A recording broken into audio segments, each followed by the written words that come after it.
एक समय की बात है। एक हरे भरे गांव में एक राजा राज करता था। उसका नाम था महाराज वीरेंद्र। वीरेंद्र अपनी प्रजा को सुख शांति प्रदान करने के बजाय अपनी संपत्ति और खजाने को बढ़ाने में अधिक रुचि रखता था। वह अत्यंत स्वार्थी और लालची था और उसका एकमात्र लक्ष्य अधिक से अधिक धन इकट्ठा करना था।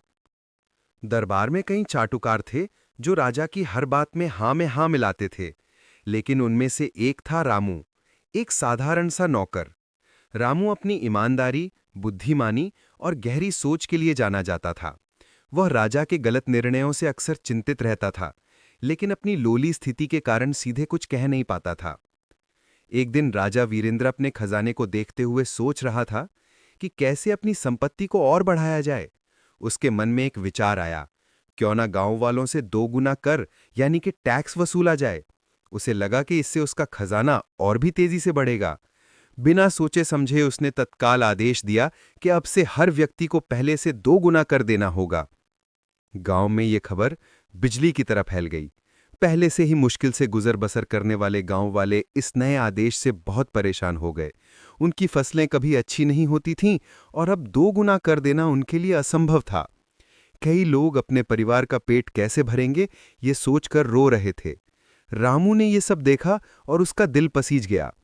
वह जानता था कि यह अन्यायपूर्ण था और इससे राजा को दीर्घकाल में कोई लाभ नहीं होगा। उसने राजा को सबक सिखाने की ठानी, लेकिन सीधे तौर पर नहीं, बल्कि एक चालाक योजना के साथ। अगले कुछ दिनों तक रामू ने राजा के आसपास ऐसे वाक्य कहे जिससे राजा के मन में जिज्ञासा पैदा हो। वह फकीरों और उनकी बुद्धिमत्ता के बारे में बात करता। राजा, जो थोड़ा अंधविश्वासी भी था, धीरे धीरे इन बातों में रुचि लेने लगा। एक शाम जब राजा अपने महल में अकेला था, तभी एक बूढ़ा, धूल से सना हुआ फकीर उसके सामने आया। फकीर के कपड़े फटे थे और वह बहुत कमजोर दिख रहा था। ये फकीर और कोई नहीं बल्कि भेष बदला हुआ रामू था।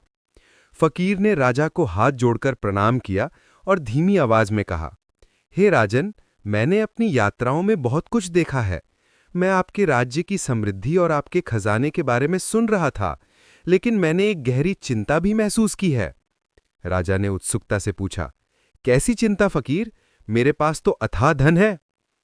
फकीर ने गहरी सांस ली और बोला, राजन, ये सच है कि आपके पास बहुत धन है, लेकिन क्या आपने कभी सोचा कि यदि आप अपनी प्रजा पर इतना अधिक बोझ डालेंगे, यदि आप उनसे सब कुछ छीनने का प्रयास करेंगे, तो क्या होगा?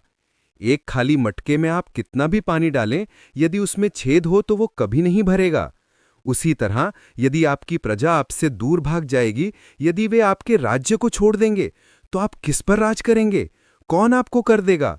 आप अकेले रह जाएंगे, आपके खजाने खाली हो जाएंगे और अंततः आप खुद भूखे रह जाएंगे। फकीर के इन शब्दों ने राजा के मन पर गहरा प्रभाव डाला। उसने कभी इस दृष्टिकोण से सोचा ही नहीं था। वह हमेशा अपने तात्कालिक लाभ के बारे में सोचता था। फकीर की बातें उसके हृदय को छू गईं। उसे एहसास हुआ कि यदि उसकी प्रजा ही नहीं होगी तो उसका धन किस काम का। अगले दिन राजा वीरेंद्र ने अपने दरबार में एक घोषणा की। उसने तत्काल प्रभाव से करों को कम करने का आदेश दिया और यहां तक कि उन लोगों को सहायता प्रदान करने की भी घोषणा की जिन्हें नए करों के कारण नुकसान हुआ था। उसने फकीर की बुद्धिमत्ता के लिए धन्यवाद दिया जिसे वो कभी पहचान नहीं पाया। गांव वालों को जब ये खबर मिली तो उनकी खुशी का ठिकाना न रहा। उन्होंने राजा की जय जयकार की और उसका सम्मान पहले से भी अधिक बढ़ गया। राजा ने भी महसूस किया कि न्याय और प्यार से शासन करना कहीं अधिक प्रभावी है, न कि केवल बल और लालच से। उसने अपने लालच को छोड़ा और एक न्यायप्रिय और दयालु राजा बन गया।